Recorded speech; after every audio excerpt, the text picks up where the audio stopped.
Be alerted on how to cover the issue. Please tear this letter after reading and find ways to cover the money used to pay lawyers as you can from the council. Be cool and do not abscond. Also alert Phoebe if she is to find ways on how to solve the issue. Peter Wango. On getting a copy of the letter, we decided to return to Peter Wango's office to confirm whether in fact he was the author of the letter. The handwriting was the same, and through a translator in his office, he owned up to the letter. He wrote this letter minutes after we left his office. Yes, he confirms. No, say it again. He confirmed. Sorry? He confirmed. He says he confirmed the letter. He, however, insisted that he was innocent. He says that the fact that you guys came to him shows that there's something that is out of the bag there. That's it.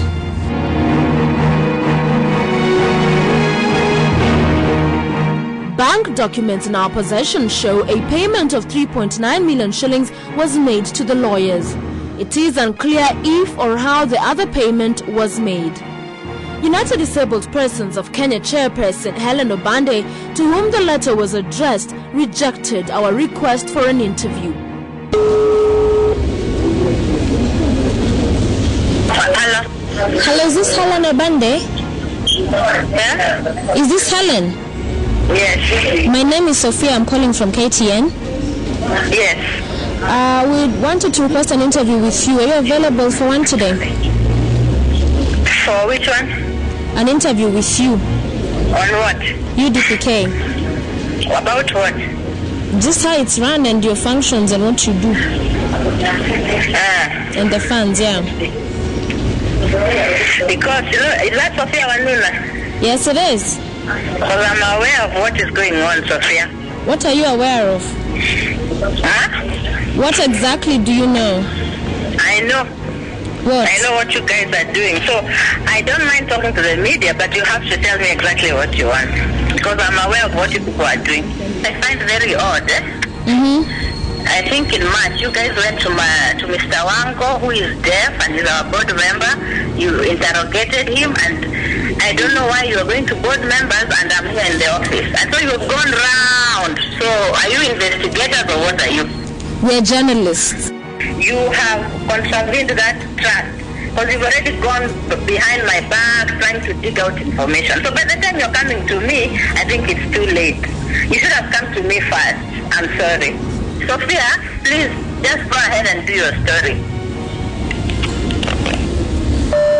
We confronted Phoebe, who is the director of the National Council for Persons with Disabilities.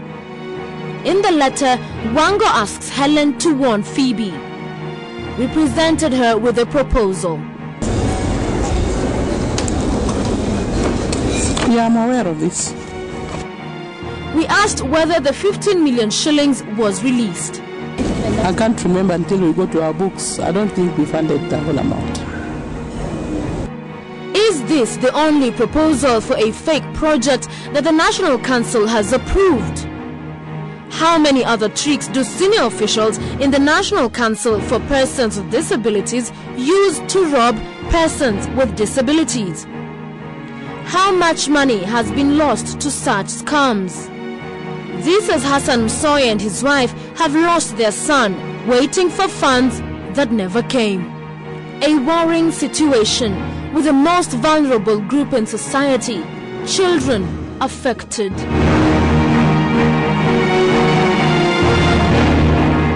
In Likoni, 17-year-old Mwanahamisi Mohammed births her mentally handicapped brother, 9-year-old Jay Mohammed.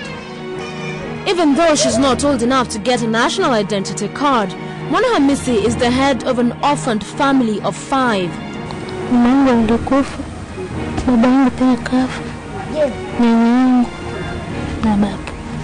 These are the perfect candidates for the government's social protection programs. 5 vulnerable orphans, one of them handicapped, living in abject poverty. Every day is a struggle for Mwanahamisi, who has to cater for her family's needs the best she can. borrowing money or food from her neighbors.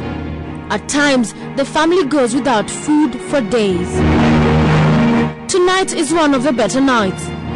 When night falls, they have something to eat. Orphaned, mentally handicapped, no medical attention and no support at all. 12-year-old Juma Muhammad has to fast fall asleep out here before he's moved by his siblings to the house.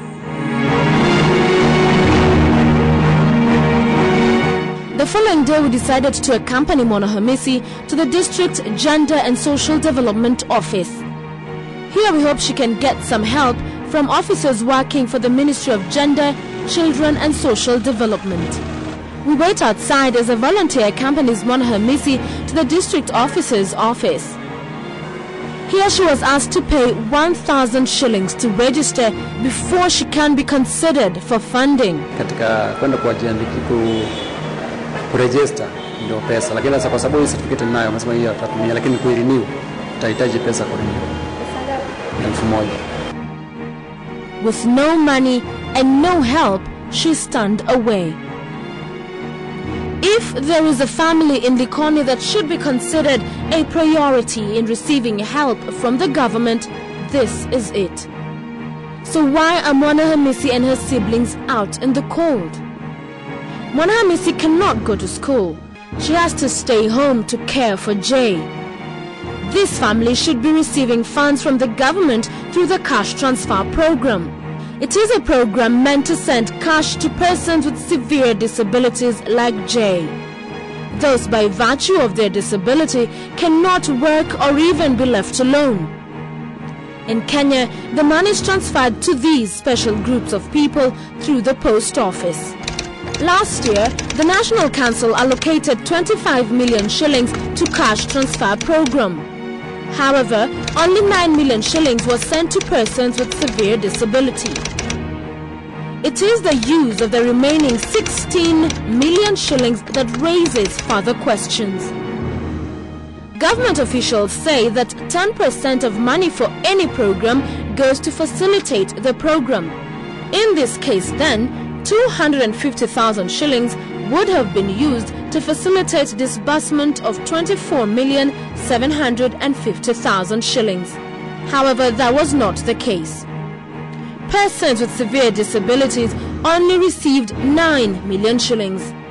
Over 15 million shillings was diverted to the launch of a cash transfer program in Kakamega, including purchase of air tickets, making of t-shirts, and impressed to district gender officers, among other functions. These, as those who need the money the most, suffer. Others, like Salim, die. These examples of waste, theft, and mismanagement are alarming, as frustrated parents around the country continue to struggle to bring up children with disabilities without any help. The fact that registration money is demanded by the Ministry of Gender officers raises other worrying questions. Doesn't this automatically lock out the people most desperately in need of help, like Mona Hamisi and her siblings, demanding that they first pay 1,000 shillings to be registered? There are also numerous cases of ghost projects consuming millions of shillings. The National Council, for example, is implicated in a case where over 12 million shillings went missing. We're now heading to Emuhuni Primary School, which is in Lurambi constituency. We understand the school received 13 million shillings to construct a unit for the children who are mentally handicapped.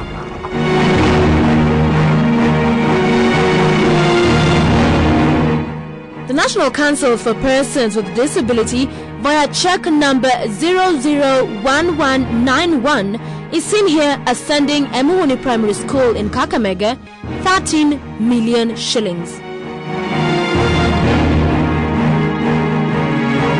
The money was to construct an ultra-modern unit for students with disabilities and move them from this dilapidated structure. However, when we spoke to the headmistress, she said only 915,000 shillings had been sent. She showed us this letter from the National Council approving 915,000 shillings, 599. If we could have received, I'm sure this building could have. With the 900,000 shillings received, the school has put up this structure. It has stalled due to what they say is lack of enough funds to complete the project.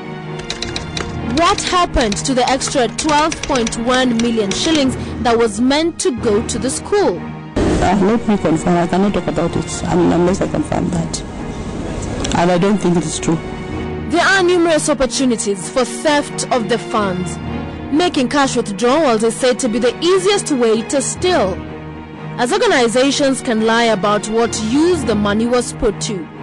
Documents in our custody show how hundreds of thousands of shillings are withdrawn regularly in cash with no evidence the money goes to help persons with disabilities.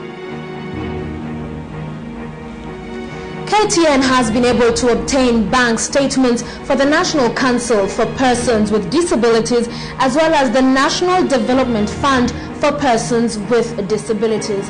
And what is clear from these statements is that huge amounts of money are withdrawn in cash.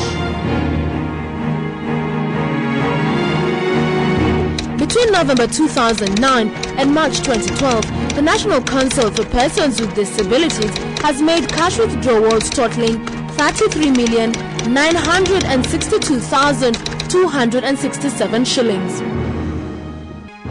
The National Development Fund for Persons with Disabilities has, on the other hand, made cash withdrawals amounting 44 million shillings, 123,294 between April 2010 and March 2012. We don't, most of our payments we do by checks, but for our use in the office,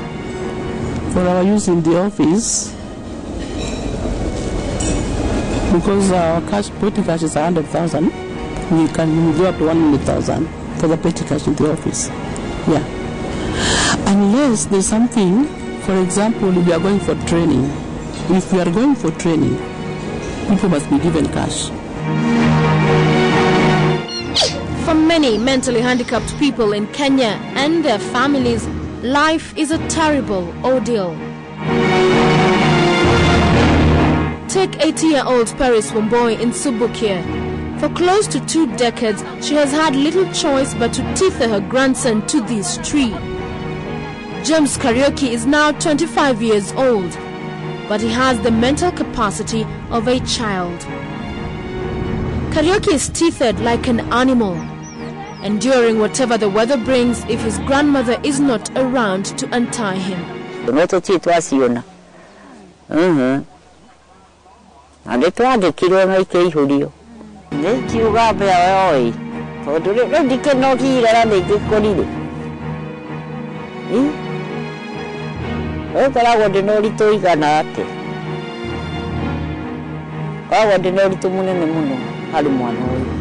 So where do funds meant for persons with disabilities go? In part 2 of Masters of Deceit. Every time a minister is called, you expect your officers have done the groundwork. So if the officers didn't do their groundwork, you cannot blame me. And I'm not going to refuse to open a center because the officers have given me false information. You have interrogated me as if I'm a thief. Hey, no. Wow. Sophia Wanuna, KTN.